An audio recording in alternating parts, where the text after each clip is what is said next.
The Dave Hooker Show. A presentation of Off the Hook Sports. Objective insight, expertise, top guests. Available on YouTube, Apple, Spotify, and the Off the Hook Sports app. Download now for free. Also available on offthehooksports.com. I compute and obey. Now to Dave Hooker. Ready. By the way, that app thing is taking off, a ton of downloads already, so we appreciate you. It's a great central location to hear from us, but also hear from Cooper Mays, Jacob Warren, and Josh Ward, and soon to be John Adams as well. So download that app. It's Android and Apple. Be sure to enjoy it when you download the Apple because they're really incredible to work with.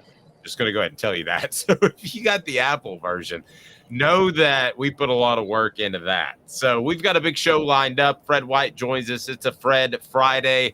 We always look forward to that. We'll talk to him. He went through the combine way back in 2000. It's hard to believe it's been that long. That was a pretty good class. Had some guy named Tom Brady in it. He did okay. Also, Dennis Dodd says there are whispers that Nico Iamaleava is a bust already, which I find to be very, very premature, and I wonder where those whispers are. I like Dennis Dodd a lot. I think he's very good at what he does, but is this a poke the bear situation to get some reaction? We will discuss why the NCAA will not hammer Tennessee. I believe that to be the case, despite the fact that it's still an open investigation with some resolution earlier this week, but not all.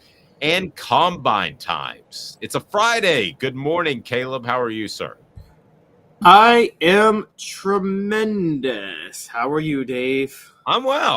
I'm excited about a Friday. Good morning to John Travis and all the guys that are already on hold. And yes, it is Fred Smoky Mountain Red. We'll get to him here momentarily. Love to visit with Fred. And I just look at that NFL combine thing and think to run around in your skivvies and your underwear just doesn't seem like a lot of fun to me. There has to be a better way of doing that. But I guess for now it is what it is. When does that become a traveling circus like the draft? I mean, is it not already there? I'll say this. The one thing I like about the combine is reporters all the time, and I know of some who never really competed on a physical level, think they can crack a 5 in their 40 time because they just see what offensive linemen run. And like, no, you guys don't understand how freakishly athletic these people are. You can't crack a 5 at all. No, you cannot. And they had a media combine, which I passed on. I wasn't in very good shape at the time, and I didn't want any of those numbers up there. But I think the fastest person was Josh Ward, who joins us on Thursday, and he was like a 5'3" or 5'4", and he weighs all of like 165 pounds. So that was as fast as it got. I mean, to break a 5 flat, literally you and I, if we started training right now, would have a much better chance of dunking a 10-foot goal than we would of being able to break a 5 flat in the 40. That's smoking fast. I agree. It's incredibly fast. The thing that always blew me away was you were covering the team at the time, but I remember it was an unofficial time, but John Henderson, didn't he clock a 4.740 at 300 pounds? I don't remember that one. The thing about UT's pro day that was so weird, Caleb, is sometimes they'd be completely open and sometimes they'd be completely closed and you'd have to stand on the balcony. Sometimes you couldn't even go in and sometimes you could just stand right at the 40 line. And the other thing is you watch people and you think they're fast or not.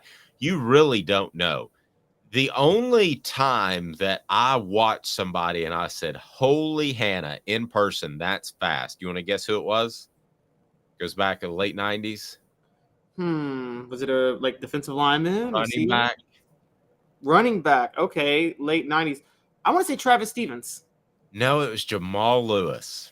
Really? I mean, he was the best running back of the group, but I remember he ran the 40 and I said, and the rest of them, you can't tell the difference between a 4.3 and a 4.5. You can't. The human eye can't do that. He ran a 4.34 and I said, Holy gravy. A guy that size, that is stupid fast. And before they even put up the time, they announced the time, you heard his family, who they were up in one of those balconies at the indoor complex, started cheering because they knew the Lewis has just got paid. That was it. I mean, not to bring his legal issues, but we know cocaine can up your energy levels. And Now, Travis said he ran a 5.6 25 years ago, but what would you run now? I'd be proud of a 5.6 right now. I'd be proud of cracking 6. Yeah, I'd be proud. I mean, I can break a 4 in Audi. Wait, you can break a 4 in my Audi? Oh, in your Audi. Yeah. All right. So we're going to get to all that. Big day for Byron Young. Congratulations to him. I talked to Cooper Mays on that on our YouTube channel, so check it out.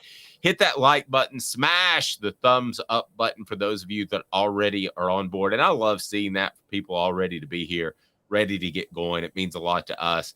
When you hit that like button, it opens it up to more people. And if you haven't subscribed by now, you have absolutely got to do so. So we are going to lead it off with, I think, would be the biggest news of the day had it not been for news of the week, had it not been for Zakai Ziegler. And it is today's tough question. And it's brought to you by our friends at Campbell, Cunningham, Taylor, and Hahn Vision Center. Today's tough question. Take a side. Take a stand. The Dave Hooker Show, a presentation of offthehooksports.com. Campbell, Cunningham, Taylor, and Hahn, local, can handle your LASIK surgery, cataracts as well, and they have the vision centers for the routine exams. They are phenomenal. Campbell, Cunningham, Taylor, and Hahn right there in Knoxville. My farsightedness is not an issue anymore, and working on the nearsightedness, and it's just been fantastic. And no more contacts for me, and soon to be no more glasses. Love it. Campbell, Cunningham, Taylor, and Hahn. So today's tough question: will the NCAA levy strong penalties against Tennessee? And I'll let you define, Caleb, what those are, and then I'll give you about half a dozen reasons why they won't. What say you? I say no. I say they will levy some penalties Tennessee doesn't want, but they won't be strong penalties. There'll be some scholarship reductions and maybe, something like that. Recruiting limitations for a little while. I think that's what they'll levy. I don't even think those matter as much anymore when NIL scholarship doesn't matter. Scholarships aren't as big of a deal. And look, you talk about X's and O's versus Jimmy's and Joe's. You said that yesterday. I think Josh Heupel's scheme makes Jimmy's and Joe's just a little less important than it is for Alabama and Georgia. I agree with that, and I think player development is something that's been overlooked with Josh Heupel. Okay, let me give you some reasons why Tennessee will not face severe sanctions. So if I can, let's go ahead and draw the line in the sand that severe sanctions is a postseason ban. That would be severe, right? Yes, that would be severe. You could potentially be out of a playoff. You could be out of the exposure that Tennessee got in the Orange Bowl. That would be severe. Let me tell you why they won't. Doug Dickey back in the day decided he was going to self-report everything. And when he was the athletic director at Tennessee, I know a lot of people don't like Doug Dickey for whatever the reason might be. Basketball is the primary reason. He didn't care about basketball. It was 1/10 of the budget. Football was 90%. Just make sure that goes well. So let's go back to the football ticket scandal in 1986. If you don't recall, a lot of the football players were selling their tickets and making quite a bit of money because you got to remember a lot of these games weren't on TV in 86. So Tennessee had 50 players suspended in the first game, New Mexico, and then had some suspended in game 2, which is Mississippi State. Of course, they beat New Mexico. They lost to Mississippi State. That's pretty significant penalties. However, the 50 players that were suspended in game 1, you were going to win that game anyway. As for Mississippi State, I mean, you hate to lose that game, but you only had a handful of players. So that's the most significant that we're going to go through. I feel like after that point, Tennessee was the self-reporting king, absolute self-reporting king. I had somebody that covers another school that told me recently they just ignore it. the school he covers. Tennessee doesn't. They self-report these things. So you had the academic scandal in football in 1999, no severe penalties from that. All of these, when they came out, were every bit as big as the Jeremy Pruitt stuff. You had the phone fraud scandal in 1995, in which they had a phone code. You used to have to dial long distance to call from Knox County to Andersonville, and they were abusing that, and they were giving it to friends, and the code leaked, and that was a big scandal. Again, no significant penalties. T. Martin in 1999. I still believe that T. Martin was paid by a Tennessee booster in part to come to Tennessee, but the argument was made that she knew him before he was actually a prospect his junior year, and that's when he received the money. So it was a very gray area, but that was pretty significant, pretty serious at the time in 99. Bruce Pearl lied to the NCAA and lied to the SEC and UT about Aaron Kraft visiting his home in a non-contact period. Now, that cost Bruce Pearl his job, but did it cost Tennessee all that much? Not really. Donnie Tyndall fired after 1 year for things he had done previously that he had sworn he hadn't done. That was in 2014. Out of all of those, Tennessee only faced severe penalties one time, and that would be the 86 50 players suspended in game one, some in game two. That's an ugly look, even if you're going to beat New Mexico. So, and out of all of those, I don't think that you had a clean break like you do with Jeremy Pruitt. So those with a backdrop, Caleb, I think Tennessee has proven through decades that it works with the NCAA. And I think at the end of the day, when the NCAA is deciding postseason ban or not, that they're going to err towards not. They're going to err towards Tennessee's side. Am I right or wrong? I think you're right. I think the closest, and this wasn't mentioned on there because it wasn't really anything to worry about, but I think the closest Tennessee ever came to trouble with the NCAA, and the only time I think the NCAA created trouble for them as a program was all the investigations into them that were being done after Lane Kiffin's 1 year. And I think that was had a lot more to do with Lane Kiffin so publicly thumbing his nose at authority during that time. But he left after 1 year. So had Lane Kiffin stayed, we might be talking a different story, because Lane Kiffin went out of his way to rub the NCAA the wrong way and people the wrong way. I didn't know about that ticket scandal in '86. That explains how they started the year in the top 10 and then went 2-5 at the beginning before winning 5 to finish the season.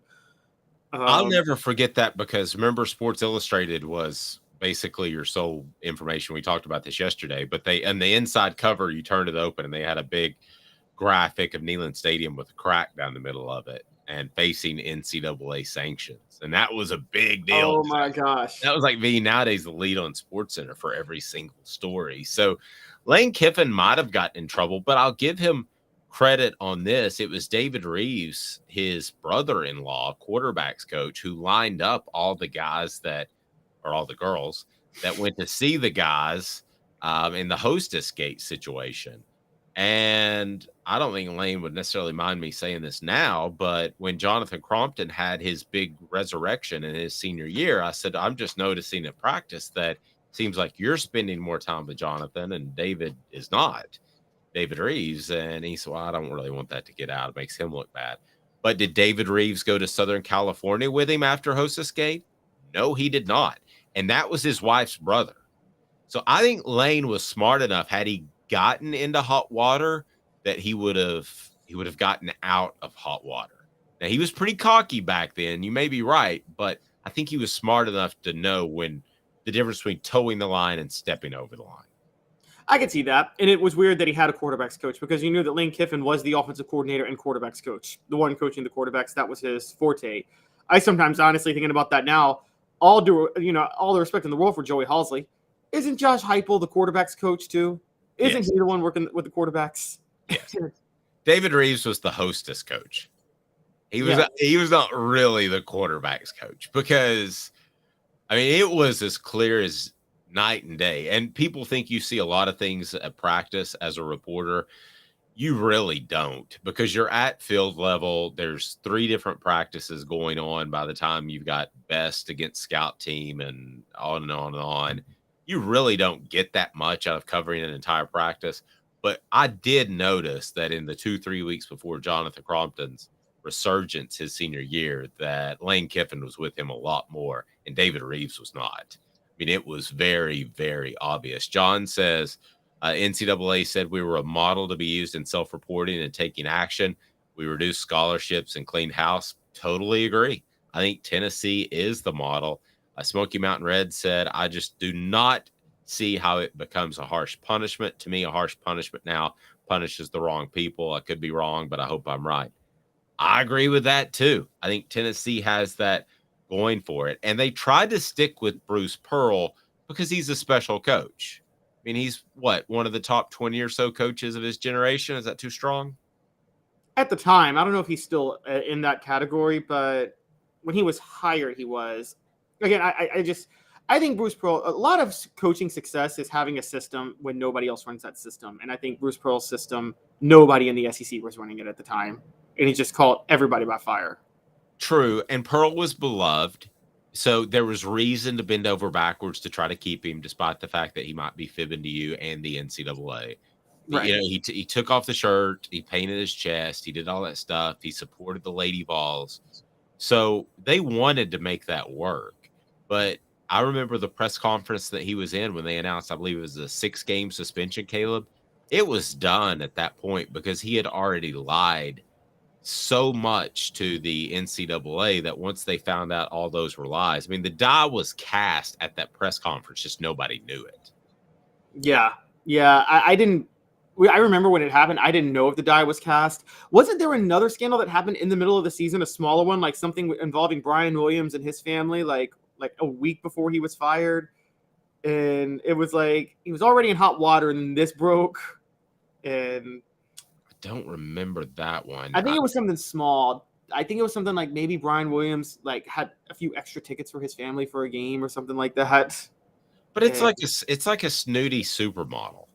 Okay, if you're dating a supermodel and she's snooty, you're going to tolerate it a little bit more. Jeremy Pruitt was snooty in that he broke all kinds of NCAA rules and he was just a run-of-the-mill coach. Yeah, exactly. He was like a Sears plus size model. I think that made it easier for Tennessee to fire Jeremy Pruitt. I will acknowledge that. The funny thing was the Donnie Tyndall situation you brought up. If you looked at Donnie Tyndall's coaching style, I think he would have won a national championship at Tennessee. Honestly, he was a heck of a basketball coach. He was a national championship. Yes, he was. You forget Tennessee had about 3 4-stars committed that 2014 before he had ever coached a game. Donnie Tyndall ran, that Louisville zone defense that no one can ever figure out that Rick Pitino started? Donnie Tyndall mastered that. He mastered it. But he would also press on every made basket. So the defense was so complicated. And then on offense, he ran the high-low motion offense, what Kansas does. And he recruited for it. And, I mean, he knew exactly how to get the right players. I'm telling you, I think Donnie Tyndall would have won a national championship at some point at Tennessee. But, again, he had 1 year when he went 500. And well, let me ask you this then: why is he at Chipotle State or whatever? He's got a show calls. He can't coach in the NCAA. Yeah, still a show calls. 10 years. 10 years. 10-year show calls. Yeah. Would he have played the one and done game? I watched a great documentary recently on John Calipari and how he accepted that. He accepted the one and done game. John Calipari got out ahead of it before it was even a thing. His second year in Memphis, he had DeJuan Wagner, and he actually pulled DeJuan Wagner's scholarship after his first year to force him to go to the NBA. He was saying, "You're too good, and you got a family to take care of. You need to go pro." and Wagner ended up getting really sick, and it cut his career short. So it ended up being a great move by him when at the time I don't think anybody knew that, obviously. Zul Beer, xulbeer.com is the official craft beer of Off the Hook Sports. Zul Beer has parking downtown in Knoxville. You don't see that. Great panoramic views of the city. xulbeer.com. It's Zul Beer and great merch. Award-winning craft beer. Worldwide award-winning craft beer. As a matter of fact, tell your friends. Go ahead and share. Hit that like button because we've got the one, the only Fred White coming up next, former Tennessee safety. It is a football Friday with Fred. Alliteration at its best. 2 minutes. We'll be right back. He's Caleb Calhoun. I'm Dave Hooker. Family has been creating jewelry since 1986. Each piece unique with a story all its own. I'm Rick Terry with Rick Terry Jewelry Designs. I'm a jeweler, and I want to be your jeweler. We're grateful that you chose us to be Knoxville's best jeweler. My family and staff look forward to serving you. So please come see us. Kingston Pike and Campbell Station Road in the heart of Farragut and downtown on Gay Street, right next to the Tennessee Theater. Inflation has risen to the highest level in over 40 years, according to the April 2022 U.S. Inflation Calculator. Will your investments provide you the income you need in retirement? Are you losing purchasing power of your savings due to inflation? Simply stated, if the cost of goods and services are 8% higher and you're only earning 4% in your investments, that money buys you less of what you need. Right now is the time to act. Call Guardian Investment Advisors today. Hey folks, Gary Viles here. I want to personally invite you to North Knoxville's newest sports bar and restaurant. It's Big Orange Phillies, located in Black Oak Center. And yes folks, it's happening in Halls. Big Orange Phillies offers family-friendly environment with homemade meals and the best deli-style subs around. Billiards, darts, jukebox, shuffleboard, and cornhole, and a full bar. We also offer valet parking on weekends and during special events. We even have a covered back patio. It's happening at Big Orange Phillies. We want, we need, and we appreciate your business. Hi, Mike Davis here with City Heating and Air, reminding you to always dare to compare. Our team provides quality local heating and air service, installation, and maintenance across East Tennessee. We use only the best equipment like American Standard heating and air conditioning for your residential, new construction, or commercial needs. Honesty, dependability, and customer satisfaction have been the cornerstones of our business since 1961. City Heat and Air. Dare to compare. Chattanooga, we're at it again. For the 5th year in a row, you voted us best of the best criminal and DUI law firm. And finalists for best law firm and best personal injury firm. Thank you for the love, Chattanooga. We won't let you down. Do you want to own the more that owns every job? Then get to Vassey Lawn and Garden in Cleveland and get you a Toro. I'm David Vassey, here to talk to you about Toro. With a Toro Zero Turn, you'll get more out of every minute and you'll reach the finish line faster. At Vassey's, we like to say, no matter if you're mowing 3 acres a week or 11 lawns a day, homeowners and business owners alike find confidence in equipment they can trust from top to bottom. Vassey Lawn and Garden, Highway 60 North in Cleveland. Man alive, it's worth the drive. Got cataracts? We can fix that. Never miss another moment. With a little help from Doctors Campbell, Cunningham, Taylor, and Hahn at cctis.com. Who's this guy? Hello, wizard. The Dave Hooker Show. Who? A presentation of Off the Hook Sports. What? YouTube, Apple, Spotify, and the free Off the Hook Sports app. Back to Dave Hooker. So something I get accused of from time to time, and I think anybody that does what Caleb and I do probably get accused of it, but it does rub me the wrong way, is you just put that out there for clicks. Well, A, I don't write something or produce something to put out in the public domain for people not to consume. The idea is that you do consume it, but I don't think Caleb has ever been guilty of clickbait that I've seen, and we worked together for over 6 months now, and I haven't either. And it's funny, sometimes the stories in which you don't think will get a lot of clicks get a ton of clicks. So, and we're going to link up with Fred here in just a second, Fred White, former Vol. But so I don't levy this accusation against a lot of people, and I'm not going to levy it against Dennis Dodd. But I do find it incredibly odd, and I would say this to Dennis, who I've met and spoken with before, that saying there are whispers that Nico Iamaleava is already a bust or falling short of expectations is a little goofy. To be real honest with you, there has been no spring practice. I know they're throwing. I don't know what he could possibly do in his first month on campus, and that's basically all we're talking about 2 months. What he possibly could do to create some sort of concern about his ability, Caleb. I mean, again, they're throwing the ball around.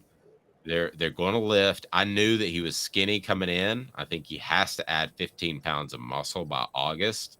So maybe he was a little lighter because he did play volleyball and he continued to play that. But if that's the basis, then that can be cured. I'm just really grasping at something that if you on the message board have an idea, what, let's not talk about Nico specifically, but what you could possibly do. You're not going to show up with a dead arm because you haven't played football in months and you can overcome that. Skinny's the only thing I could possibly think of that somebody would whisper, and that's the term he used, not me, that he was a little disappointing early on. I don't get where that, and Smoky Mountain Red said Nico has shown nothing so far to warrant this. Yeah, I mean, yeah, you're not going to say anything about his arm because we've all seen his arm. I mean, he's got a hot arm. He's got a hot arm. The ball pops out of his hand. Exactly. And so, yeah, you might say he's too skinny. Maybe would you say he's not as quick as you thought? But like outside of that, like I'm with you. I mean, you know, the only questions with Nico was how he'd react like in pads and with defenses coming at him and reading defenses. He's not doing any of that right now. So all you can really evaluate is his mobility and his arm and his size. And you're right, we knew about his size. We knew he was underweight. That's why I know you disagree, but I still think he's not going to start this year. And at all. All the way through November. I think all the way through November. I think Heupel's going to stick with Milton. I do. And by the way, I think by midway through the October, I think Nico will be better than Milton. But I think Heupel really likes Milton. And Milton, if he doesn't do anything to lose the job, Heupel will let him finish out the year. I again think he's going to start by the end of September. And that is assuming he puts on that 15 pounds because he is skinny. So you see a Sterling hitting Andy Kelly situation because I don't think you think they're losing anytime in September either. Yeah. For those who don't know, in 1989, Tennessee started 5-0 undefeated, and then they still benched Sterling Hinton for Andy Kelly. And the same week, Reggie Cobb got suspended as they were about to play Alabama, and that was their only loss all year. Smoky Mountain Red said, I heard whispers that Dodd is a clickbait clown that isn't a real journalist. Ouch. And Travis likes him some Caleb. Caleb is spot on. Caleb getting some love. This guy needs to get some love right now. Fred White joins us. It's Fred Friday with the man, Fred White, former Tennessee safety, dominant player, great individual, and he is the man for all of your Allstate insurance needs in Georgia. Good morning, Fred. How are you? Good morning. How you guys doing? Never better. How do people get in touch with you if they're in the beautiful state of Georgia and they need insurance with hard-hitting insurance with Fred White? Well, they can give me a call at 770-381-0367, or they can actually look at our website, fredwhiteallstate.com. We're located in Norcross, Georgia, but we service the entire state of Georgia, and soon, Tennessee. It's coming. It's coming. Yeah, I've said this before.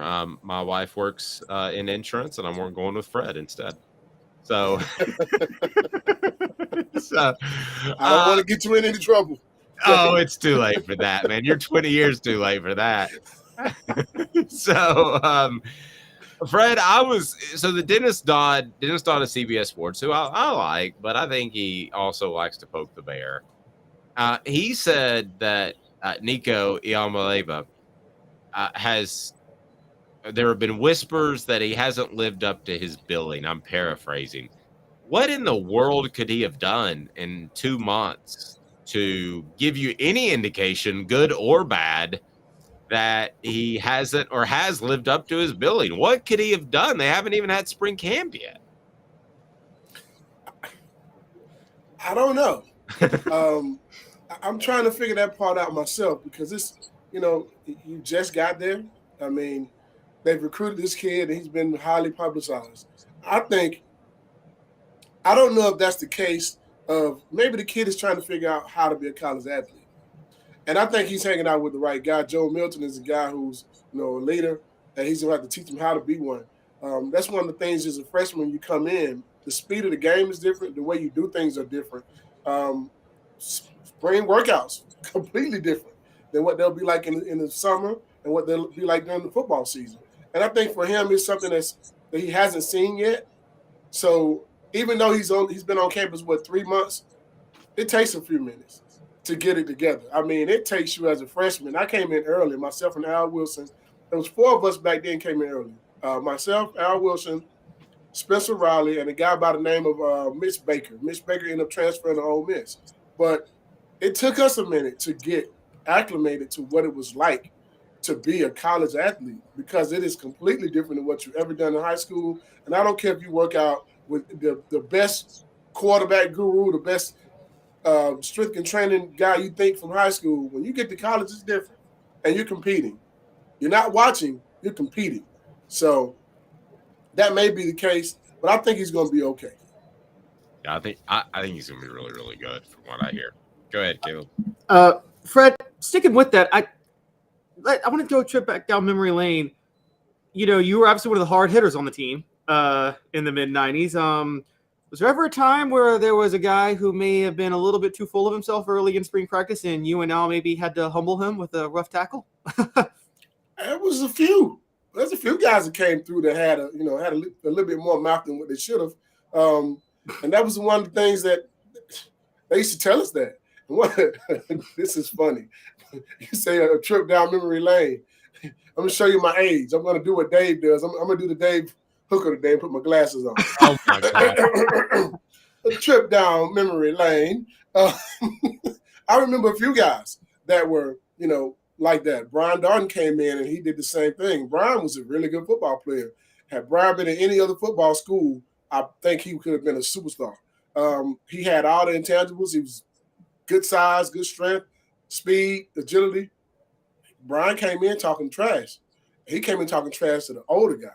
And it was just one of those things where you didn't do that at UT. We had these rules, like if you were only a freshman, you didn't have enough hours to talk, meaning, you had to take 15 hours and pass 15 hours every year, right? 18 hours. If you haven't passed a class, keep your mouth shut. Don't say anything. Don't talk any trash. None of that. Just be humble and take care of business. Don't talk trash, though. Cedric Wilson was one of those guys that came in that way.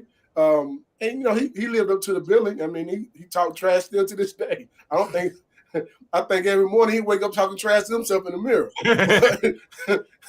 But there's a lot of guys that came in that, with that type of attitude, but you got humbled really quick. And that was one thing that we were proud of ourselves on. Hey, man, you don't have enough hours. Be quiet. Don't even laugh.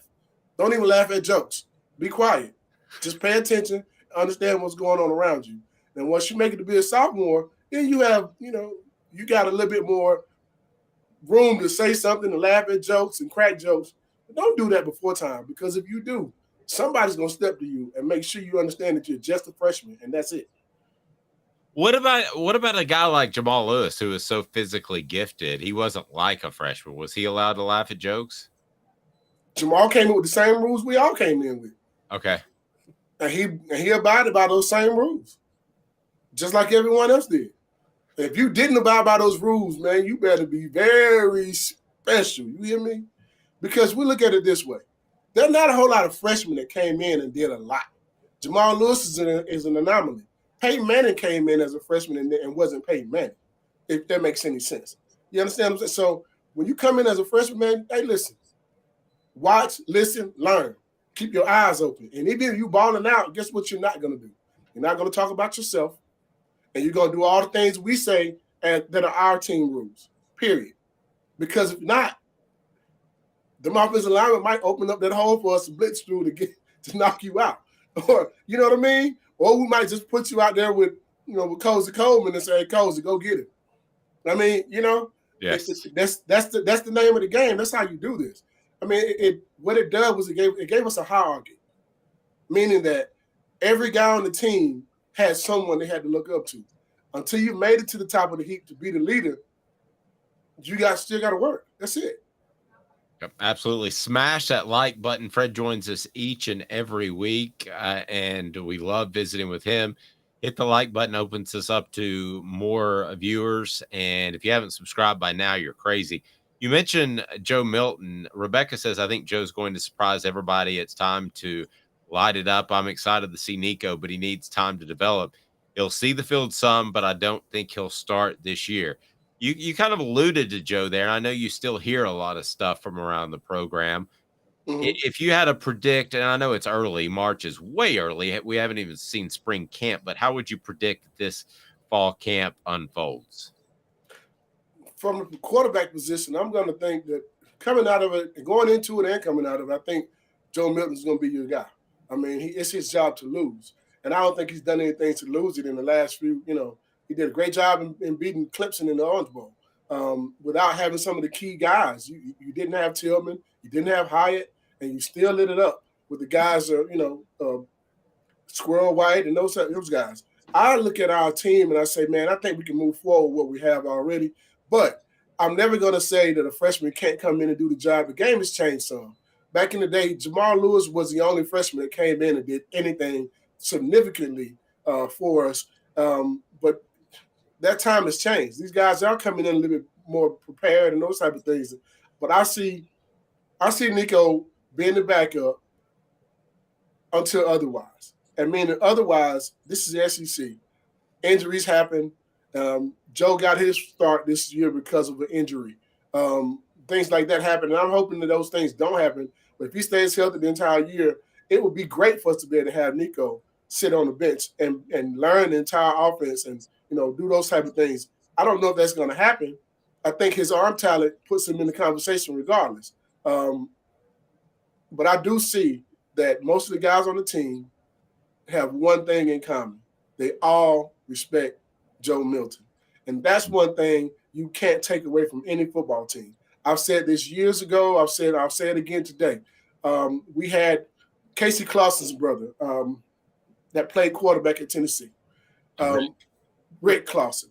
When Rick came in at UT, he had the ear and the eyes of every player on that football team, and everybody respected him. He brought us back from a few wins, and then he didn't start the next week. I thought that broke the team apart.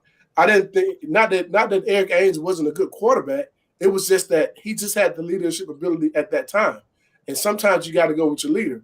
And you look at the same thing happened with Major Applewhite at Texas when they brought in Phil Simms' Same thing happened with them.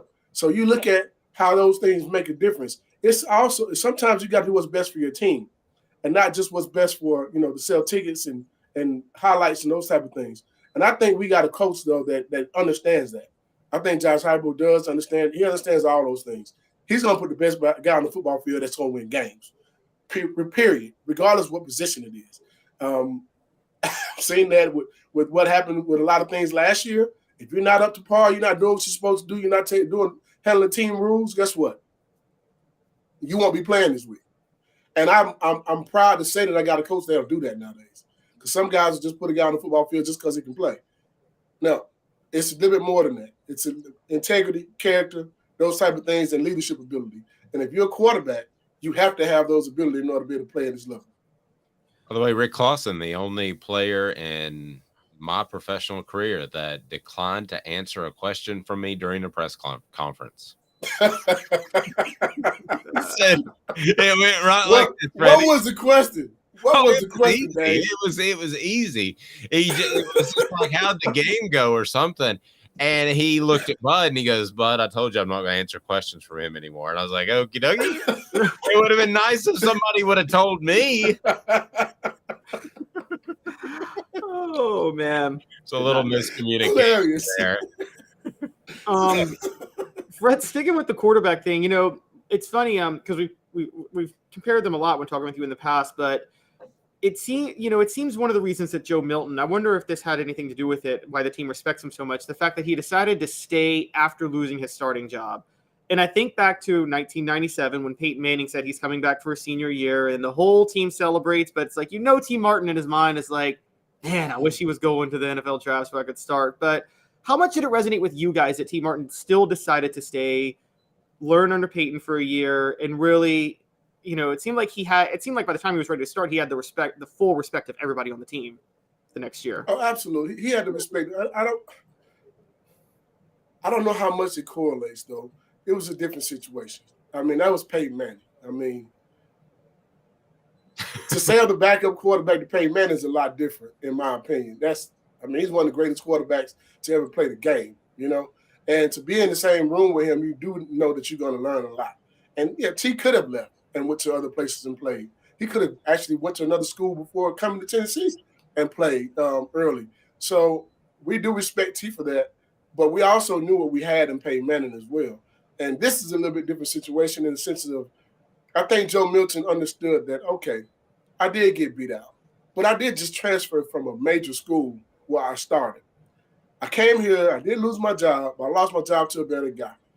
Didn't mean that I wasn't good. He just happened to have what was clicking at that time. It takes a lot of character and integrity to be able to do that and say, hey, you know what? I can get better. I do need to get better. When you watch film, the eye in the sky does not lie. If you're throwing guys by 15 yards, hey, man, you understand something different about yourself. It takes a different type of character to be able to do so. And I think that's what the guys on the team respect about him. He's a workout warrior. That's one of the things that everyone says about him. He's going to always be around and lead, and he's always encouraging other guys. And it's hard to not respect that. You know what I mean? It's hard to not respect that. That's something that you don't get from everyone. You don't get that from guys who've lost their position more times than anything.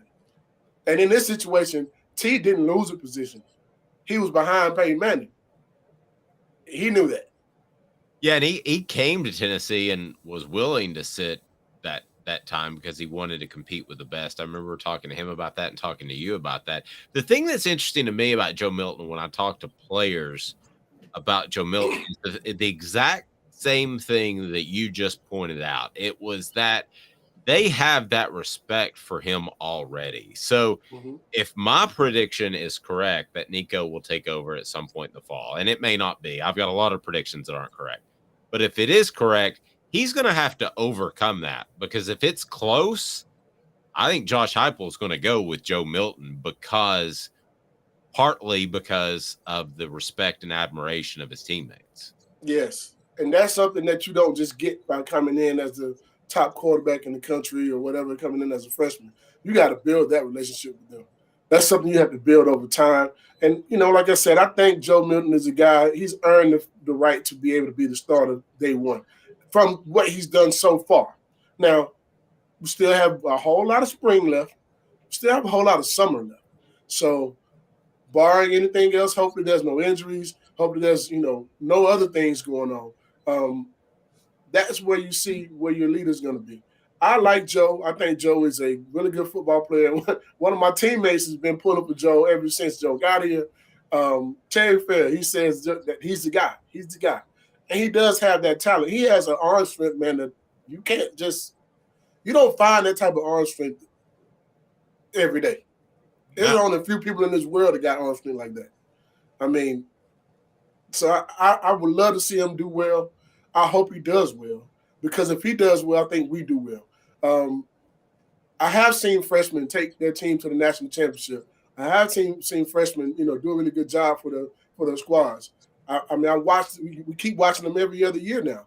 But I think what's best for us at this moment is we have a guy that's already in the system and been in the system for a few years, and we got a guy right behind him that's being groomed.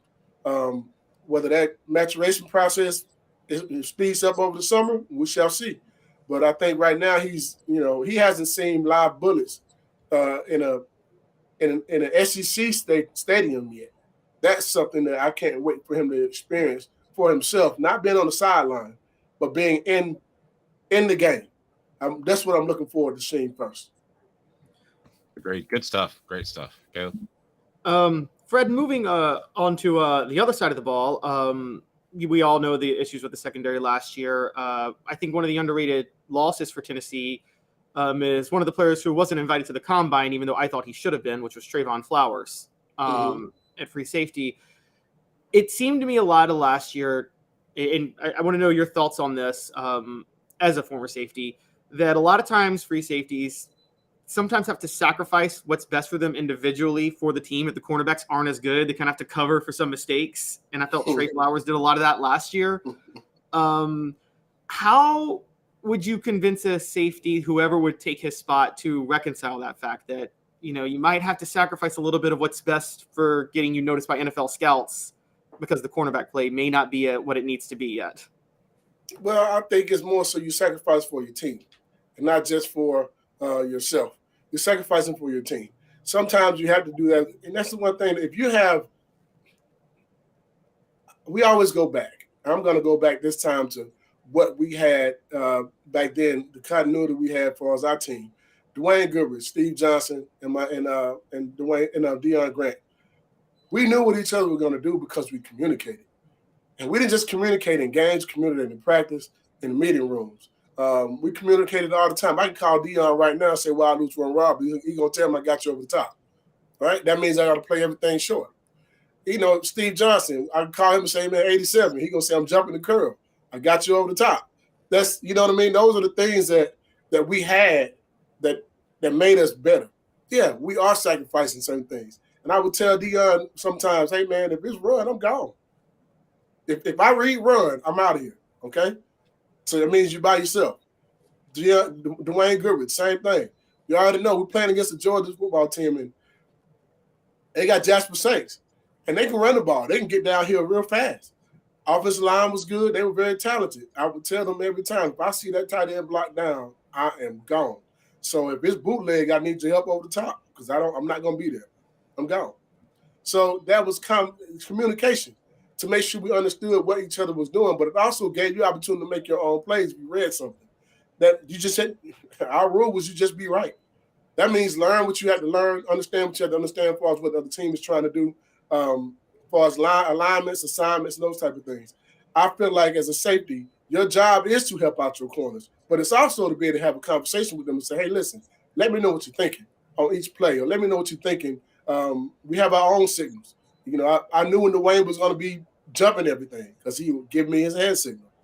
And he would look at me to make sure you got my attention first to let me know, hey, listen, I'm going. That's it. Cool. I got you over the top. I will sacrifice. But I'm going to do my job first, then I'm going to help you. That's the way the game is supposed to be played anyway. It's called communication. You can't communicate, you can't play in the secondary. Great stuff. I want to talk some NFL Combine portions of the program, especially with Fred White, brought to you by Craft Treats. Go to crafttreats.com. Use the promo code OFFTHEHOOK. That's the promo code OFFTHEHOOK. Get 20% off the CBD-infused dog treats and cat treats, for that matter, and they'll help with your pet's indigestion, anxiety, and also arthritis. Use the promo code OFFTHEHOOK, the promo code OFFTHEHOOK, to get 20% off. They've got all kinds of treats, too, that are holistic. And maybe if my dog would have had a CBD craft treat, it wouldn't have attacked Fred the one time he came to my house. You remember that? Yes. I remember Fred doing like the most athletic thing I've ever seen in my life. There was a little railing that I built around my front porch, and he jumped on it like a cat or Spider-Man or something. And my German Shepherd had never barked at anybody, had never done anything to anybody, and it leapt down 2 flights of stairs to come after Fred, and I have no idea why. You know what, Dave? He was going to have his work cut out for him, I promise you. Fred popped up on that banister. It was Spider-Man. And then he convinced him beating me down at Madden. This seems like a combine workout on its own. You know what? That was the payback. That's exactly what it was. And I see what you made me do to your owner? Yeah. I remember telling Fred at one point, she's fine now. Don't worry about it. And he just keep that dog away from me. I want to talk some NFL Combine. It's 4 downs now, and it's brought to you in part by our friend at AndyMasonRealEstate.com. AndyMasonRealEstate.com. Don't waste thousands or tens of thousands of dollars because you went with the wrong realtor in Knoxville. Andy Mason has 40 years of experience in his office, and he is phenomenal. Best service, best prices. 4 downs is now brought to you by Andy Mason Real Estate with the one, the only Fred White. 4 downs. 4 questions. 4 answers. The Dave Hooker Show. 4 downs. A presentation of OffTheHookSports.com. All right, Fred. So going through the Combine or Pro Day, what's the worst part of that? Being your skivvies in front of everybody, that part seems really uncomfortable. You're already doing that in the locker room anyway. I mean, that doesn't matter as much. It's the questions. It's answering the same questions over and over and over again from each team. And they ask you some of the same stuff. And it's like, hey, man, yeah, we should have just all been in the same room at the same time. So I have to answer all these questions over again. I'm not changing my answer. That is my answer. And that's it. Okay? That's a perfect lead in to 2nd down. What was the dumbest question you were asked at the Combine? It's been so long, Dave, I can't remember the dumbest question. But I was asked a question. Some of the questions that have floated out have been about your preferences in dating. Yeah. I hope you weren't asked anything about that. I was asked that. I think everybody was. Really? Yeah, absolutely. One of the questions that I think pissed me off more than anything was, I can say that on radio, right? I can say that. Yeah, yes, you can. There's no say whatever they say. They asked me, was I a product of a broken home? And I was like, excuse me? And the guy asked that question again. He actually looked me right in my face and asked me the same question. I said, my home wasn't broken. It was whole. I don't know what you mean. Well, nothing in my house was broken. Okay, one of your coaches told me that the best linebackers were beaten as children. I'll just say that. Oh man, I didn't know. I'm just throwing that out there. All right, the dumbest drill is what? The dumbest drill that does not probably show standing. It's probably the standing broad jump. Okay, all right. When am I gonna jump? Try to jump 10 feet in a football game in length. I mean, name a time in a game that I'm gonna jump 10 feet in length. I'm never gonna do that. No. If I do that, I'm not gonna make any plays. That's like a kid being out on the football field looking for flowers. It's field day. It's exactly field day. I'm ready for them to like this is the sack race or the 3-legged race. What next thing they're gonna have us doing is throwing eggs. You're catching eggs. When you were at the Combine, there was a guy named Tom Brady. He probably didn't stand out. He looked like he was like me at 22 years old. But what player stood out at the Combine that you looked at in your Combine and you said, holy cow, that guy's good? There was a few. It wasn't just one. It was many. Man. I can't even know. I don't know where to start. But I will say this. I had a lot of those guys on my own football team. And one of those guys was Jamal Lewis. Watching that guy that big run that fast, and that was insane. I mean, he was on the same team with me. But I still remember that guy running the 4.3 140, and I'm sitting there thinking to myself, holy, that boy's fast. Yeah, he was real fast. Caleb, I know, wants to turn it to Byron Young and some current balls going through the Combines. Go for it, Caleb. Yeah, Fred, I don't know if you saw it yesterday. Byron Young clocked a 4.48 40, and which is ridiculously fast for his position. Yes. And we know how much of a hard worker he is. We know how smart of a player he is. How much do you think this helps his draft stock? I think it helps it tremendously. He's a guy who's also still kind of very raw. And you look at, he didn't have any scholarship offers out of high school. He worked at the General Dollar, man, and worked out for a junior college team that didn't even have a season because of COVID, and then gets an opportunity at UT. I'm so proud and happy for that kid. You have no idea. To watch him run that fast, and he looked good. He tested very well, and he's a guy who's still raw. He's going. So whoever's getting this kid, they may be getting a project. It's a project I think is projected in the right direction. He's going to be a football player who can play a long time on Sundays. Yeah, I go in a Dollar General store, and I do it because I'm cheap and poor. But I get a little depressed. I can't imagine actually having. I don't want to knock Dollar General; they may soon be a sponsor on the program. But how he pulled himself from that into a college football player and now an NFL player is just beyond me. You know, that's the part that's part of his story, which I think will, forever be a part of what you got to look at and say, you never give up on anything. You never quit. And he didn't, even though he didn't see a way because no one offered him a scholarship. And I'm sitting there trying to figure out how the heck did that kid not get offered anything? Someone missed the bar somewhere where he didn't get a scholarship offer.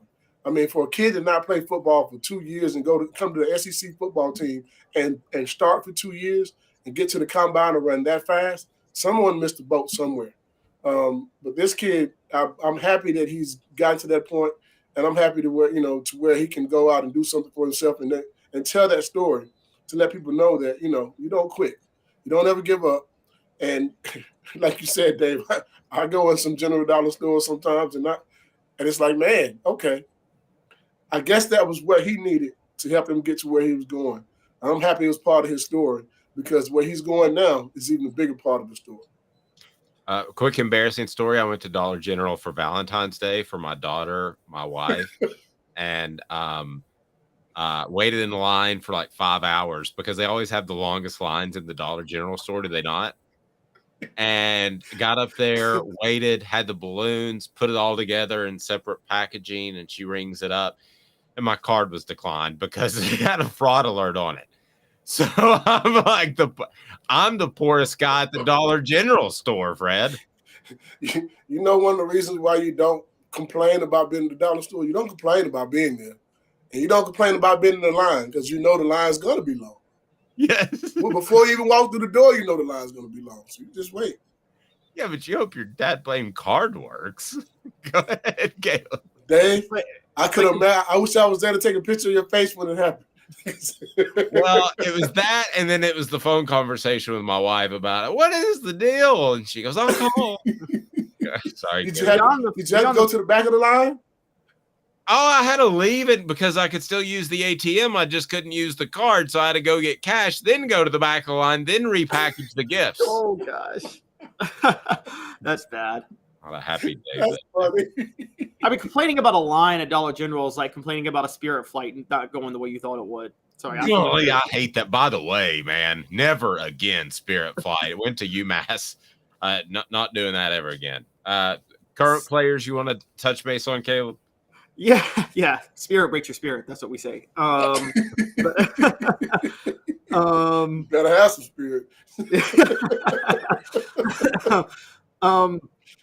Fred, all right, here, I want your hot take side on this because Dave and I have a bit of a hot take of a couple receivers at the Combine this year, which is Jalen Hyatt. We know won the Biletnikoff, but we both think that Cedric Tillman's actually a better pro prospect than Jalen Hyatt. What do you think? I'll go so far as to say, Fred, I think that Jalen Hyatt is overrated and a product of the system. Am I insane? I think you're insane. I think you're insane. Fred. There's one thing that you can't teach. That's speed. There's one thing you can't teach is, you can't teach some of the things he's born with. He's worked hard for those things too. I watched Jalen not be very good that first year they came. And then last year lit it up. And he lit it up out of necessity, and everybody on the football field knew he was getting the ball in certain situations, and he still lit them up.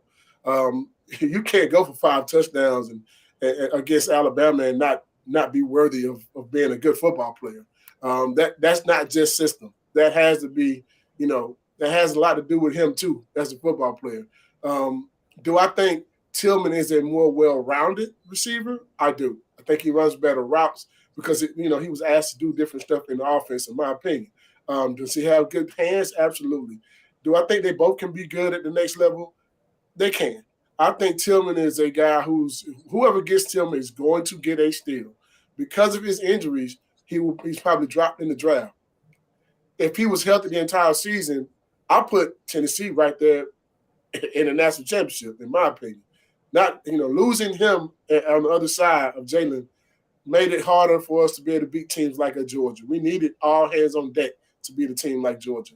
And I think it would have been a better showing and better outing, even though we did a really good job against them.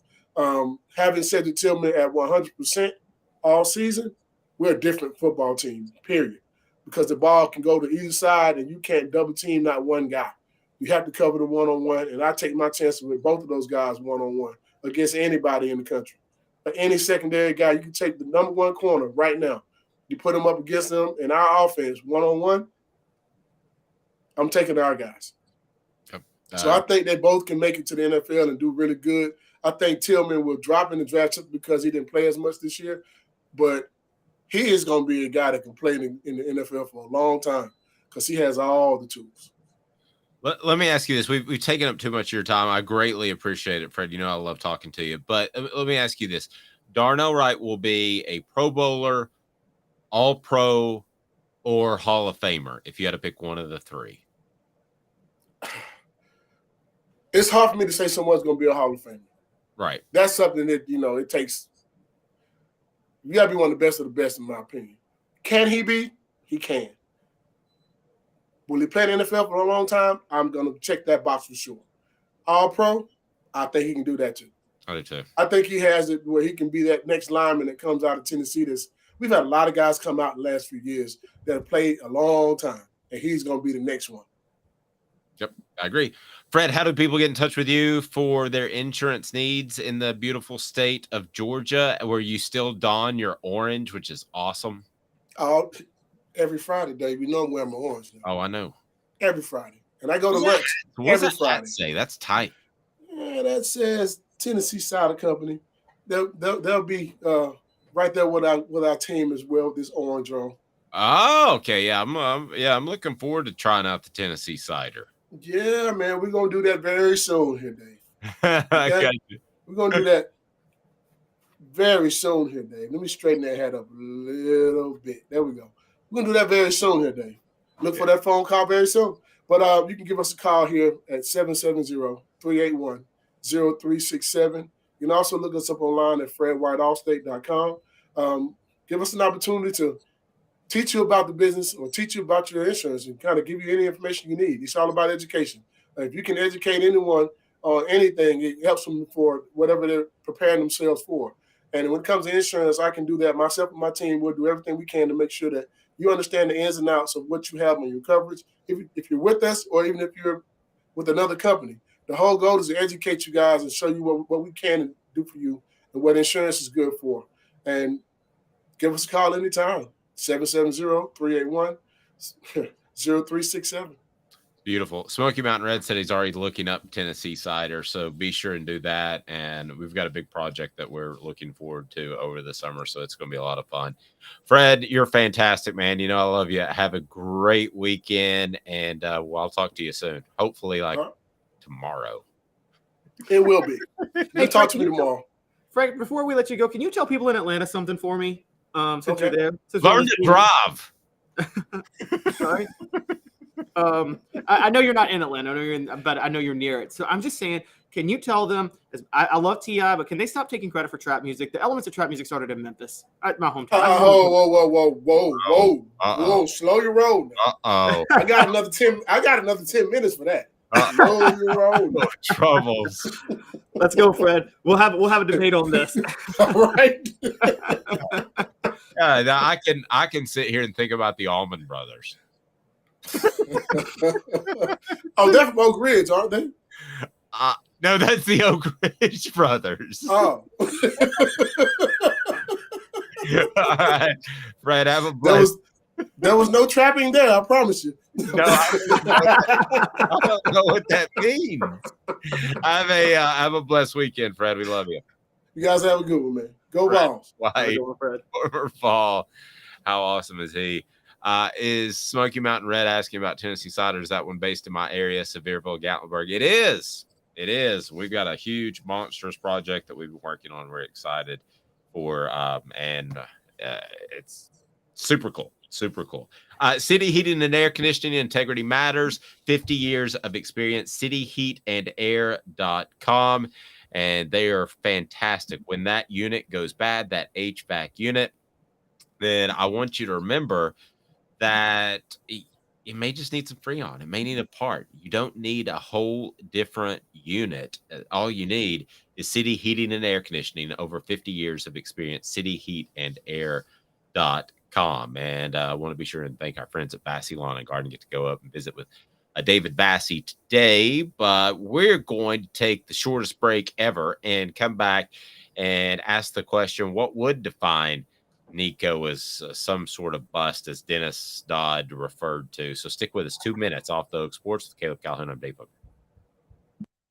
Sun, sand, and salt water, the beach is a very relaxing place. Unless you wear contacts. Ow!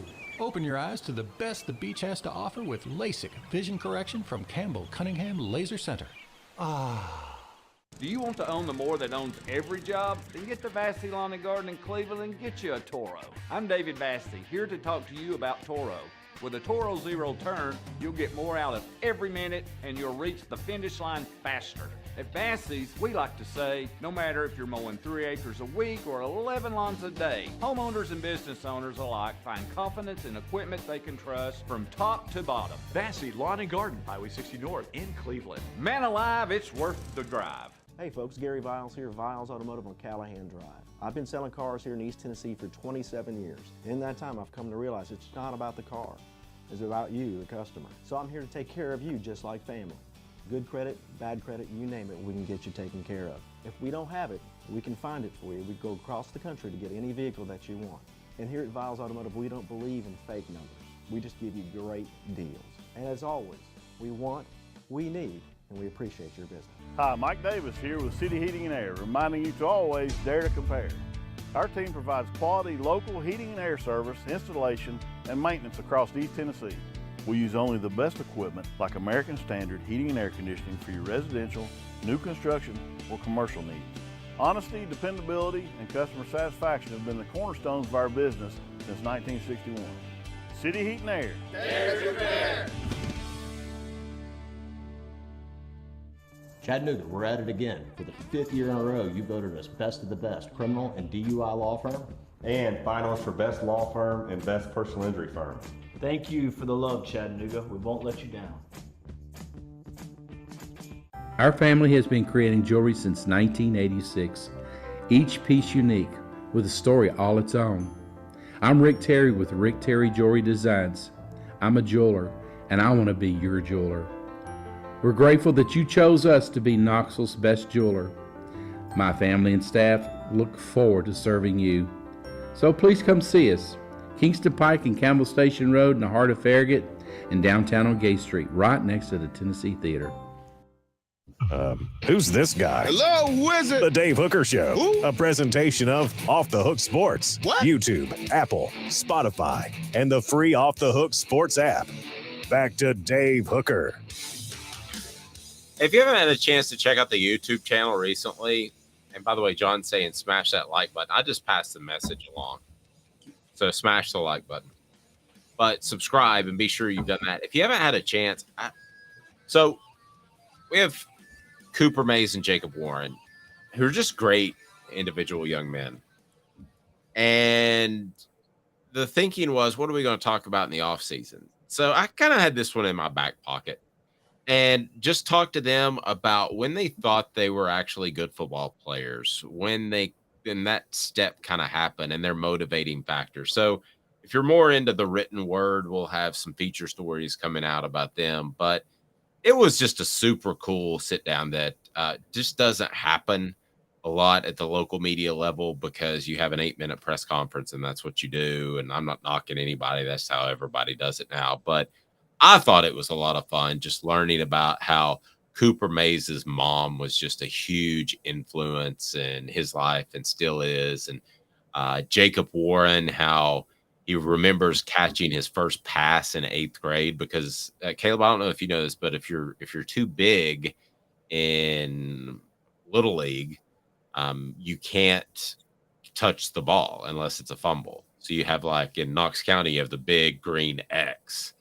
So, like, if you're over, we had a kid like that when I coached my son's team. He was over like 165 pounds or 160 pounds, whatever it was. So because as a running back, he would have just ran through everybody. So he couldn't touch the ball. So Jacob Warren actually remembers the first time that he touched the ball in a game because he was so big, tall wise, he was over the weight limit and he had the big green X. The big green X is like the one that you couldn't tell a kid, hey, lose some weight so that you don't have the big green X. Yeah. This kind of my wife read the book, the Malcolm Gladwell book, Outliers, a while back. And it applies to hockey, but I bet it applies to football too, which is some of the most successful athletes are born at the time of the year where they would be the oldest person in their age group. Yes. Because then they just are always bigger than the people they're playing against. Yes. That helps. And also it was very interesting to me that Jacob told me that he wanted to be a hockey player more than anything else. And do they care about hockey in Knoxville? I mean, I don't know, but I didn't think so, and I'm born and raised there. Like, I noticed Nashville barely cares about hockey, and that's basically almost an East Coast city now with how much of a transplant city it is. Yeah. Let's go to What the H, brought to you by Vassy Lawn and Garden. Man alive, it's worth the drive. What the? What was he thinking? Release the hounds. The Dave Hooker Show. Keep cool. A presentation of OffTheHookSports.com. All right, what the H? Dennis Dodd, what was he thinking? And he said there are whispers that Nico may not live up to his billing. We talked about this a little bit earlier in the program. So let me try to dissect this a little bit. I don't think Dennis Dodd's a clickbait guy. I think he's a good journalist. But when I ask what the H was he thinking, it's not a shot, as it may sound like that. It is, what was he thinking in terms of not living up to expectations? What would it take in year one? Let's start with that, Caleb. What would it take in year one to say that Nico has not lived up to expectations? You don't even think he's going to play in year one, right? No, I don't think he's going to start. I mean, the only thing I could say that it would take, one, it's not going to be reading a defense. We've talked about this. There's not much reading defenses that goes on in Josh Heupel's system. And right, but I'm asking what would define when we have this conversation in December. There's really no way he could be a bust in year one to you because you don't think he's going to play, correct? I don't think he's going to play at all. I think the only way I can label him a bust based on what I see his first year is if I find out he's not that mobile in the pocket. And that's about it. Because you do need some mobility to run Heupel's system. You do need that. True. I still am kind of looking for a hard definition. I think the hard definition would be if Milton were to get injured and he wasn't the first guy in. That, to me, is a hard definition of. So basically, he loses out to Navy Schuler or Gaston Moore, or they bring somebody in the spring portal, and yeah, I'm grasping at straws here to try to define what that is. So that's the best way I could define what that would be in year one. Now, not living up to expectations, and Travis, he did look great in the Polynesian Bowl. Hey, I'm on board. I think he starts by the end of the year. You call me a Milton hater, but I'm not. Gene said he would have to get into legal trouble or be academically ineligible or something like that. Red flags or all that could make him a disappointment. Agreed. Off the field stuff would be that. But in year one, I don't know how he could be a disappointment other than those two things, something off field or he's not the second string quarterback if Milton were to go down. And I don't think either of those are within the realm of possibility. But even if he's not the second string quarterback, what if Heupel just is choosing to redshirt him for a year? I mean, I guess you can play 4 games. But right. What if Heupel's choosing to redshirt him so he has him for 4 years? I mean, I don't think he's going to stay 4 years. I'll tell you this: as far as a career, I think it's a disappointment if he doesn't win the Heisman at Tennessee. I got such high expectations for Nico. Wow. Yes, I'm saying that here. I'm telling you guys, Nico. Peyton Manning is going to be the best NFL quarterback who ever played at Tennessee. Nico will be the best Tennessee quarterback who ever played at Tennessee. if that makes sense. Wow. Okay, I'm not going to go that far, but I will say if we want to define a career disappointment, you're going further than I would go. I'm going to go with this. I would define career disappointment. He doesn't start 25 games and he doesn't take Tennessee to the college football playoff at least once. That to me is where I set the bar. Is that fair or is that too high? Because 25 games is 2 seasons, basically. Yeah, I was going to say, if he takes them to the college football playoff at least once, he better only start 2 seasons. Because if he starts 3 seasons, he needs to take them there twice. And he needs to get – look, I'm sorry. I'm not – it's funny you're higher on Nico this year. I'm high on him as a career guy. I keep saying this. There are some quarterbacks that are created in a lab for your system. This is Tim Tebow to Urban Meyer. This is when Urban Meyer got to Florida and Tim Tebow fell right into his lap. And, so basically this year, because we're talking about Nico and Joe Milton, this year Joe Milton is Chris Leak, Nico's Tim Tebow. And so that's why I think Joe Milton is going to – except Tennessee's not winning a national championship like Florida did with Chris Leak. That's the only difference. Okay, how would you define a disappointment career-wise? And let me give you 2 parameters. He just stays at Tennessee for 3 years. Just stays at Tennessee for 3 years? Yes. Not winning any championship. SEC national, So if he won an SEC title but not a national championship, you would consider that a success. Yeah, I don't really hold people to national championship standards as much. Well, it's honestly stupid that it goes with a quarterback the way we measure them. I agree. It's so dumb. I mean, look, does anybody look back on Peyton Manning's career at Tennessee like a failure? No, he didn't win a national championship, but he won an SEC championship, and I think that's really was that SEC championship. I mean, that felt like a national championship when you watched Tennessee play Auburn in that game in '97. I think the Florida thing hangs with him. All right, so I do think that hangs with him. All right, so if he played 3 full years, 4 total years, by your standards, he's not going to play this year. What's a disappointment if he plays 3 full years? Travis says he downloaded the app, by the way. Good job. Thank you very much, Travis. I appreciate that. Look, I'm going all in. Man, if he plays 3 full years, I'm revising. In Nico Iamaleava and Josh Heupel's system with his style, I'm sorry. I'm going Heisman and national title. I am. If he doesn't get both of those, if he doesn't have both of those, it's a disappointment. I'm sorry. This is like one of 5 instances when I keep saying a quarterback created in a lab. Now, it's funny. You think I brought up Danny Warfel one time, but then I'm like, I'm kind of revising that based on what you've told me. It seems like anybody really could have run that Spurrier system. It wasn't like Warfel was like was a rare commodity that could have run it, but he was willing to get hit. Okay. I mean, they'd go 5 wide, and he was willing to get hit and deliver the ball on time. Patrick Ramsey tried that when Spurrier was at Washington and in the NFL, and Patrick Ramsey's career was over before it started. Yeah. Okay. So but there's a lot of college quarterbacks like that are willing to get hit. And so there's not always a Tim Tebow waiting in the wings to run Urban Meyer's offense.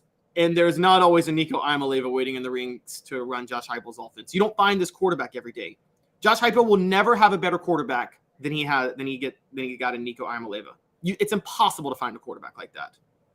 And I mean, I've seen enough film.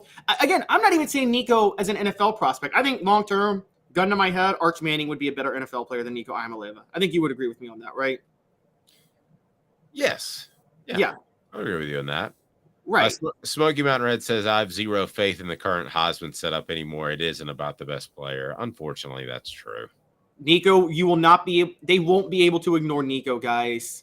I'm telling you. Oh, my gosh. Caleb is just throwing hot heat. I am calling it 2025 Heisman Trophy winner. All right. You heard it here first. He's also got the Vols winning the national championship in 2024. And I will say this about Caleb through getting to know him. He is not a homer, as he's as critical as I am at times. So that's what he really believes, which is hopefully what we are able to bring some objectivity every once in a while. And you don't get that at every place. So love it. Great stuff.